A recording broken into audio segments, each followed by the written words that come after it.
সংবাদ সবাইকে স্বাগত জানাচ্ছি। আমি ফিরোজ তোহা। শুরুতে সংবাদ শিরোনাম জানিয়ে দিব সর্বশেষ গুরুত্বপূর্ণ আপডেট সংবাদ। শুরুতে শিরোনাম। বিএনপিতে ফের শুরু সাংগঠনিক অ্যাকশন। সরকার বিরোধী বিগত আন্দোলনে ব্যর্থ হয় বিএনপির হাইকমান্ড থেকে বর্তমান যুবদল, ছাত্রদল সহ বিভিন্ন পর্যায়ের কমিটি বিলুপ্ত করা হয়েছে। ফের নতুন করে অ্যাকশনে যেতে তারা নতুন করে দল গঠনের প্রস্তাবনা দিয়েছে। সে অনুযায়ী নতুন দল শীঘ্রই ঘোষণা করা হবে। এরপর জানাবো, আওয়ামী লীগের পৃথিবী ছোট হয়ে এসেছে বললেন বিপ্লবী ওয়ার্কার্স পার্টির সাধারণ সম্পাদক সাইফুল হক।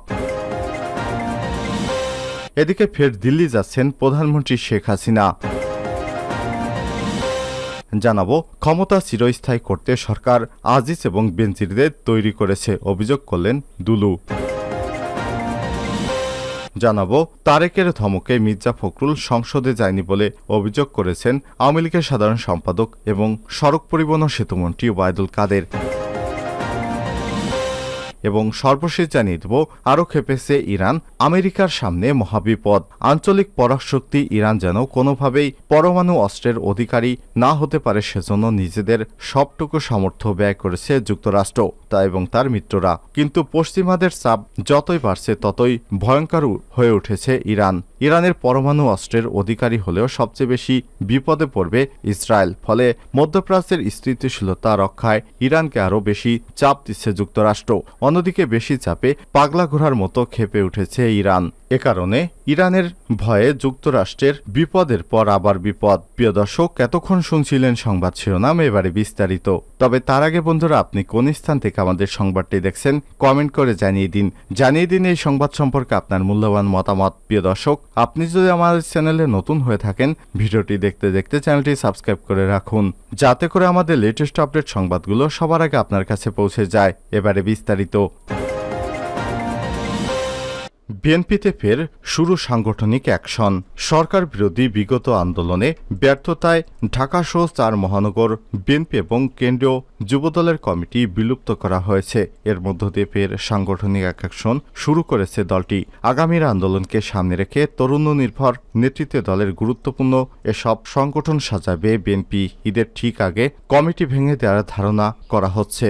আজকালের মধ্যেই সেখানে নতুন কমিটি দেয়া হবে। ফলে নেতৃত্বে কারা আসছেন এখনও তা নিয়ে চলছে জল্পনা কল্পনা। পদপ্রত্যাশীরাও ব্যস্ত শেষ মুহূর্তে লবিং তদবিরে। বিএনপি নেতারা বলছেন, মেয়াদোত্তীর্ণ হয় এসব কমিটি বিলুপ্ত করা হয়েছে। দ্রুততম সময়ে সেখানে নতুন কমিটি দেওয়া হবে। নতুন সেই কমিটির নেতৃত্বে সংগঠন আরও সুসংহত এবং গতিশীল হবে। গত বৃহস্পতিবার গভীর রাতে ঢাকা মহানগর, উত্তর ও দক্ষিণ চট্টগ্রাম, বরিশাল মহানগরের আহ্বায়ক কমিটি বিলুপ্ত করে বিএনপি। পাশাপাশি যুবদলের কেন্দ্রীয় পূর্ণাঙ্গ কমিটিও বিলুপ্ত করা হয়। বিএনপির সিনিয়র যুগ্ম মহাসচিব রুহুল কবির রিজভী স্বাক্ষরিত এক সংবাদ বিজ্ঞপ্তির মাধ্যমে সব কমিটি বিলুপ্তর ঘোষণা দেওয়া হয়। কমিটি বিলুপ্তি প্রসঙ্গে বিএনপির সিনিয়র যুগ্ম মহাসচিব রুহুল কবির রিজভী কালবেলাকে বলেন, কমিটি গঠন পুনর্গঠন একটি চলমান প্রক্রিয়া। মেয়াদোত্তীর্ণ হয় যুবদল এবং ঢাকা মহানগর, উত্তর ও দক্ষিণ চট্টগ্রাম, বরিশাল মহানগর বিএনপির কমিটি বিলুপ্ত করা হয়েছে। যথাসময়ে সেখানে নতুন করে কমিটি ঘোষণা করা হবে। নতুন কমিটির মাধ্যমে সংগঠন আরও ঐক্যবদ্ধ, সুসংহত এবং গতিশীল হবে। জানা গেছে, সম্প্রতি বিএনপির স্থায়ী কমিটির বৈঠকে সংগঠনের পুনর্গঠন নিয়ে আলোচনা হয়েছে। সংগঠন নিয়ে দলের সিদ্ধান্ত অনুযায়ী জেলা মহানগর পর্যায়ে সংগঠনের সব নেতৃত্বই পাল্টে ফেলা হবে। ধাপে ধাপে এই প্রক্রিয়া সম্পন্ন করা হবে। সরকারের পদত্যাগের এক দফা দাবিতে দ্বাদশ জাতীয় সংসদ নির্বাচনের আগে বছরের অধিকাংশ সময় রাজপথে আন্দোলন করে বিএনপি। তবে যুবদল, স্বেচ্ছাসেবক দল এবং ছাত্রদল ও ঢাকা মহানগর, উত্তর ও দক্ষিণ বিএনপি সহ গুরুত্বপূর্ণ অঙ্গ সংগঠনগুলো রাজপথে কার্যকর প্রত্যাশিত ভূমিকা না রাখায় সরকার বিরোধী সেই আন্দোলনে চূড়ান্ত সাফল্য আসেনি বলে মনে করছে দলটি। এমন মূল্যায়নের ভিত্তিতে আগামীর আন্দোলনকে সামনে রেখে ঘুরে দাঁড়াতে মেয়াদ থাকা সত্ত্বেও 1 মার্চ ছাত্রদলের কেন্দ্রীয় কমিটি বিলুপ্ত করেছে। সেখানে নতুন নেতৃত্ব আনা হবে। তখনই যুবদলের কমিটি বিলুপ্ত করার নীতিগত সিদ্ধান্ত ছিল বিএনপির হাইকমান্ডের। তবে 12 মার্চ থেকে পবিত্র মাহে রমজান শুরু হয়, সেই প্রক্রিয়াটি বিলম্বিত হয়েছে। আওয়ামী লীগের পৃথিবী ছোট হয়ে এসেছে সাইফুল হক। ক্ষমতাসীন আওয়ামী লীগের পৃথিবী ছোট হয়ে এসেছে বলে মন্তব্য করেছেন বিপ্লবী ওয়ার্কার্স পার্টির সাধারণ সম্পাদক সাইফুল হক। বিপ্লবী ওয়ার্কার্স পার্টির 20তম প্রতিষ্ঠাবার্ষিকী উপলক্ষে শুক্রবার 14 জুন কেন্দ্রীয় শহীদ মিনারে দলের এক সংক্ষিপ্ত সমাবেশে সব মন্তব্য করেছেন তিনি। সাইফুল হক বলেন, 75 বছর এসে আওয়ামী লীগের পৃথিবী একেবারে ছোট হয়ে এসেছে। প্রশাসনের শক্তিতে দেশ চালাতে গিয়ে মানুষের ভেতর তাদের ক্ষমতার শিকড় আলগা হয়ে গেছে। জবরদস্তি করে ক্ষমতা টিকে রাখতে তারা মানুষের ভোটের অধিকারের বিরুদ্ধে অবস্থান নিয়েছেন। যে কোনোভাবে ক্ষমতায় থাকতে গিয়ে তারা জোয়ারিদের মতো দেশ এবং জনগণকে বাজি রেখেছে। সবকিছু শেষ করার এক ধরনের পোড়ামাটি নীতি অবলম্বন করছে সরকার। তিনি আর বলেন, দেশে জবাবদিহিতামূলক গণতান্ত্রিক কোনো সরকার না থাকায় বেনজির আজিজদের আনারদের মতো অপরাধীদের জন্ম হয়েছে। জনগণের প্রতি দায়বদ্ধতা কোনো সরকারের না থাকায় 15 থেকে 20টি দুর্বৃত্ত ব্যবসায় মাফিয়া গোষ্ঠী আজ দেশের সার্বিক খাতের নিয়ন্ত্রণ নিয়েছে। সরকারকে ক্ষমতায় টিকিয়ে রাখার বিনিময়ে এদের যা খুশি তাই করার সুযোগ দেওয়া হয়েছে।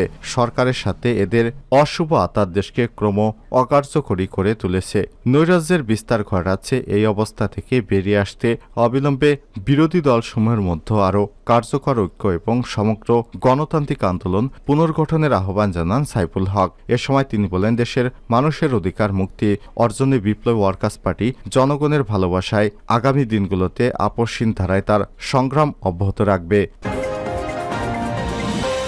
ফের দিল্লি যাচ্ছেন প্রধানমন্ত্রী শেখ হাসিনা। প্রধানমন্ত্রী শেখ হাসিনা এবার দ্বিপক্ষীয় সফরে ভারতে যাচ্ছেন। 21 জুন তার দিল্লি সফরে যাওয়ার কথা রয়েছে। চলতি মাসে এটি হবে তার দ্বিতীয়বারের মতো দিল্লি সফর। এই সফরে তিস্তা সহ দুই দেশের মধ্যে প্রবাহিত অভিন্ন নদীগুলোর পানি ভাগাভাগি দ্বিপক্ষীয় গুরুত্বপূর্ণ ইস্যুতে ভারতের প্রধানমন্ত্রী নরেন্দ্র মোদীর সঙ্গে আলোচনা হতে পারে। আগামী 21 ও 22 জুন প্রধানমন্ত্রীর ভারত সফরে বিষয়টি প্রধানমন্ত্রীর পেশ সচিব নাইমুল ইসলাম খান আজ শুক্রবার গণমাধ্যমকে বিষয়টি নিশ্চিত করেছেন। ঢাকা ও দিল্লির দুটি কূটনৈতিক সূত্র জানায়, ভারতে লোকসভা নির্বাচনের বিষয়টি বিবেচনায় রেখে চলতি জুনে তৃতীয় সপ্তাহে প্রধানমন্ত্রী দ্বিপক্ষীয় সফরে দিল্লি যাবেন, এমনটা কূটনৈতিক চ্যানেলে আগেই মোটামুটি স্থির হয়েছে। প্রধানমন্ত্রী শেখ হাসিনা 21 জুন তিনি দিল্লি পৌঁছবেন। পরদিন 22 জুন তিনি প্রধানমন্ত্রী নরেন্দ্র মোদীর সঙ্গে শীর্ষ বৈঠকে বসবেন। সফরের খুঁটিনাটি ঠিক করতে ভারতের পররাষ্ট্র সচিব বিনয় মোহন কায়েত্রা ইতিমধ্যে 2 বার ঢাকা সফর করেছেন। কূটনৈতিক সূত্রগুলো বলছে, শেখ হাসিনার সফরে তিস্তা সহ দুই দেশের মধ্যে প্রবাহিত অভিন্ন নদীগুলোর পানি ভাগাভাগি, রেল সড়ক এবং নৌপথে আঞ্চলিক সংযুক্তির কার্যকর প্রসার, বিদ্যুৎ ও জ্বালানি খাতে সহযোগিতা এবং দ্বিপক্ষীয় বাণিজ্যের নানা দিক দুই নেতাদের মধ্যে আলোচনা হতে পারে। লোকসভা নির্বাচনে সংখ্যাগরিষ্ঠতা না পেলেও জোট গড়ে ভারতে বিজেপির নেতৃত্বে নতুন সরকার গঠিত হয়েছে। এর ফলে নরেন্দ্র মোদী টানা তৃতীয়বারের মতো প্রধানমন্ত্রী হয়েছেন। তিনি গত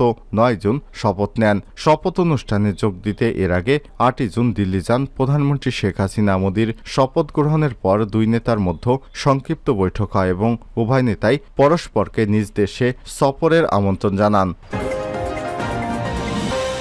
ক্ষমতা চিরস্থায়ী করতে সরকার আজিজ বেনজিরদের তৈরি করেছে দুলু।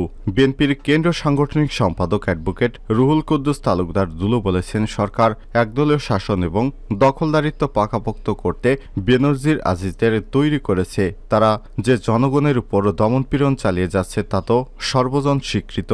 আজিজ বেনজিরদের দায়িত্ব আওয়ামী লীগ নিচ্ছে না, কিন্তু বেনজির ঠিকই বিদেশে পালানোর ব্যাপারে সরকারের সহায়তা পেয়েছে। রাতের অন্ধকারে 2018 সালে নির্বাচন হয়েছে। এই নির্বাচন কারা করেছে? আজিজ বেনজিরাই করেছে। আর সকালে পাবনার ঈশ্বরদী উপজেলার মুলাডুলা ইউনিয়ন মুক্ত মঞ্চে বিএনপির চেয়ারপারসনের উপদেষ্টা জেলা বিএনপির আহ্বায়ক হাবিবুর রহমান হাবিবের গণসংবর্ধনা অনুষ্ঠানে প্রধান অতিথির বক্তব্যে তিনি এসব কথা বলেন। দুলু বলেন, এই আজিজ আহমেদ সেনাবাহিনীর প্রধান হলো কি করে? এটাই তো বিস্ময়কর ব্যাপার। গণতন্ত্র পুনরুদ্ধারের আন্দোলনে যারা অংশগ্রহণ করেছেন তাদেরকে কত ধমক এবং হুমকি দিয়েছেন বেনজির। তিনি তখন পুলিশের উদ্দেশ্যে বলেছিলেন, অস্ত্র দেয়া হয়েছে আপনাদের কি হাডুডু খেলার জন্য? যদি ন্যূনতম মানবতাবোধ থাকতো, এই আইনের শাসন থাকতো, সেদিনই তো বেনজির আহমেদকে গ্রেপ্তার করা হতো।